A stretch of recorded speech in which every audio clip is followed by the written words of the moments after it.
Hey folks, Chris Miller back up in your face again with some more pro black commentary. So this is going to be kind of like part two, but more really just an addendum to that video I just did about Julia Holcomb and what happened with her and the singer, the rock singer Steven Tyler. But the reason I'm bringing this part up is to illustrate to you the hypocrisy of the people out here, and one of the biggest hypocrites in size and in just her spirit is Oprah Winfrey. Okay, we all know what Oprah did with that whole Leaving Neverland and that Michael Jackson documentary recently. We all know what Oprah and her friend did with R. Kelly. We all know what Oprah did with trying to demonize Chris Brown after that whole situation with Rihanna.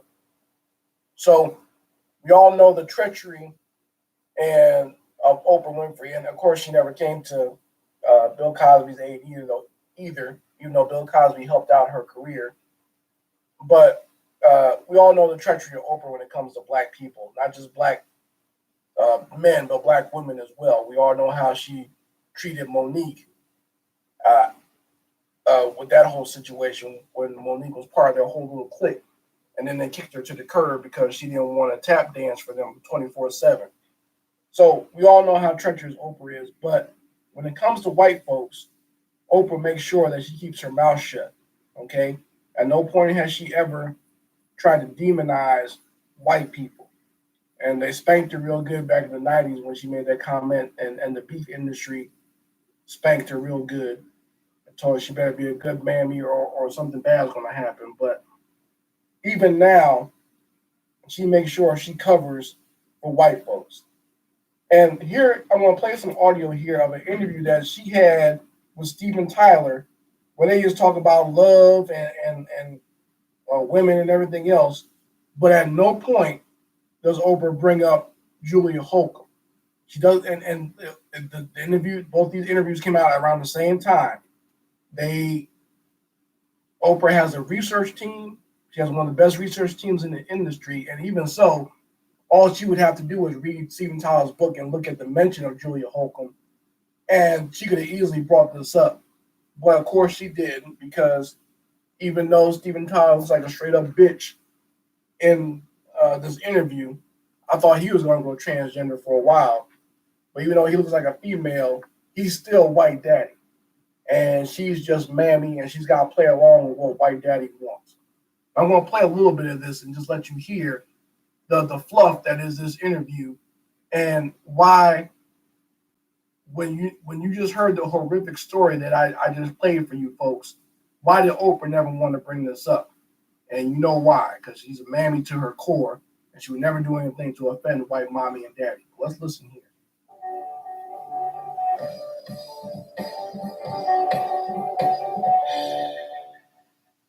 You said my wife left me. Were you a good person to be married to? I wanted the dream. I knew I could get anything as long as I could imagine it. And I saw a picket fence and A lake. the lake, just all of it. When I brought my first wife, Surrender, here, I brought her, it was freezing cold January. I brought her in the Jeep out here to this house. The lake was frozen, pulled up like this. The lights were out. Boom. Drove all the way out here, and I went, okay, open your eyes. And actually, her eyes were closed. So she wants to. So Oprah wants to know about this wife that he had. What's the fat sister's name? Mia or something like that. The fat one with all the tattoos. That's the one. That's the first child he's actually claiming. But he also had Liv Tyler, which was she was an illegitimate child as well. And like I said before in the other video, they act like they're the perfect daddy-daughter group, but he didn't even know about her until she was damn near a teenager. Okay, or he knew about her but wasn't claiming her until she was a teenager. I'll say that.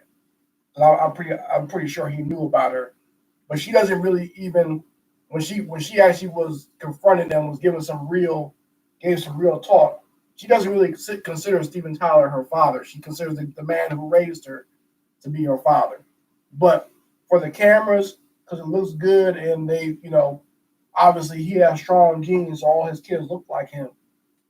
It looks good for the camera to make it seem like he's this happy, good old dad or whatever, and she's the nice daughter or whatever. But Like I said, their relationship didn't start till way later. So she was already a teenager, by the way. So let's look at this here. Let's listen a little bit more to this fluff piece that Oprah does. I was all the way to here, and I said, close your eyes. And I turned the brights on. I said, now open them. And here was the house. And I married her, and we had Mia. Mm-hmm.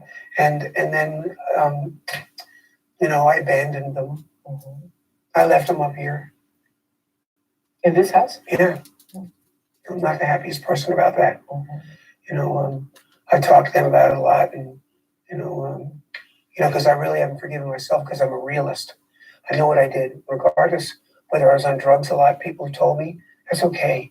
I hear them, I get it, but a piece of me, my heart's still broken that I did that to her. Maya Angelou always says, when you know better, you do better. Did you know better when you left them here? Did you know then what you were doing? Of course he knew. Oprah, what the hell are you talking about?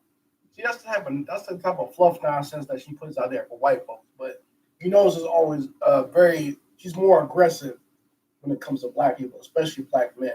Let's keep on going. She's real nice. She's the Mammy mama. Come lay on Mama Oprah's titties and tell me what's wrong when it's a white person. But when it's a black person, she's all attacking, and she's an attack dog. Let's listen some more, folks. I think that's why I'm so shameful about it, because the me that's me that you're looking at now knows better. Mm-hmm. Oh yeah, I know better. Mm-hmm. I went out on tour.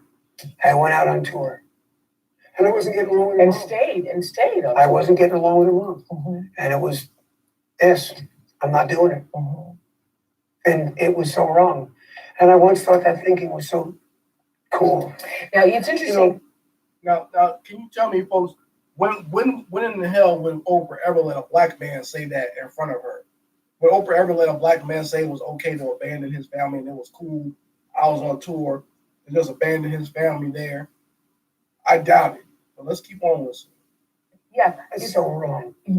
You said that being a father changed you. And when I read that, I thought, did it really? Because you continued your life as you wanted it, as you saw it, as you chose it. It felt like for many years without regard for your children. Am I correct or not? You are. Okay. Yeah. I had them, but obviously the drugs got in the way, the lifestyle got in the way. And then Liv, I was with Bibi. She was my girlfriend then. And don't get me wrong, every one of those girls, I loved them dearly. Mm-hmm. When we made love, we cried. Mm-hmm. And after that, that's good. That's good. And after that, we had a kid. Yeah. Really? It was that when it was that heavy. Yeah. It was magic. Yeah. It The never seed happens. was planted. It never happens like that. All So Oprah sitting there grinning and rolling around in her chair. She loves that. I don't know what's up with this lady, man. She disgusts me when I see her, by the way. fine. Right. Never crying. As you climax. Mm-hmm. And that's something I don't think I even told in the book. Never told anybody. That was those 4 times. Really? Whoa, yeah. Each time you cried, and there was then we had a conception? baby. Really? It was like, oh, something. That was something. Mm-hmm. Yeah. So yeah, I guess he cried when he made the baby with Julia Holcomb. Then he tried to have her killed. So I mean that's it, folks. I'm not gonna play any more of this nonsense because, like I said, Oprah disgusts me, and she's so phony and fake. And I can't stand people like that are phony and fake like that. I really can't stand her and the water that she carries for white supremacy and the ass kissing that she does for white folks and how she is so quick to always act as the attack dog and the pit bull for white supremacy when it comes to black people and black male celebrities. Michael Jackson has been dead, has been worm food for a damn near a decade, and she would even come out here and put out that documentary, that false documentary that everyone's found holes in, that everyone's found out that these people are lying, but she gave it legitimacy by putting it out there and watching it on the boat with David Geffen on his little butt boat party. And her homegirl, her little in the sheets dyke buddy Gail got on there and put out that interview with R. Kelly, and he didn't help it by making himself look silly. But Gail and Oprah never went after Steven Tyler. You heard this interview. You heard how she was soft shoe cooning during the whole damn interview and throwing softball questions And at no point did she ever bring up Julia Holcomb. In fact, he said he had 4 children, or 4 times he made children. I'd be like, okay, let me count to how many kids you have. Where's number 4? Where's kid number 4 at, Stephen? And then get into the story about what happened to that child. But see, she doesn't want to do that. So you guys let me know how you feel about it in the comment section, okay? But like I said, this is how the media and this system deals with black male celebrities and how they deal with white male celebrities.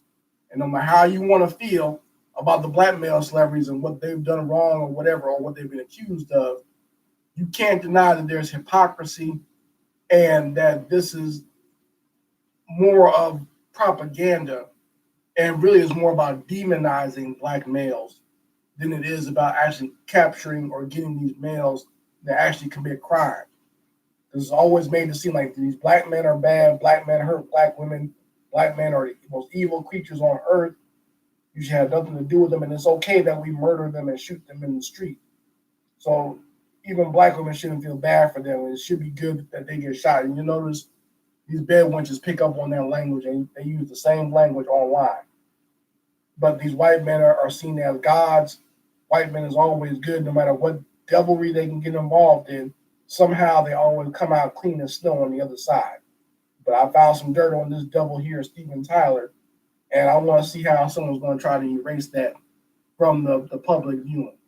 You guys let me know how you feel about it in the comment section. Chris Miller signing out. Peace.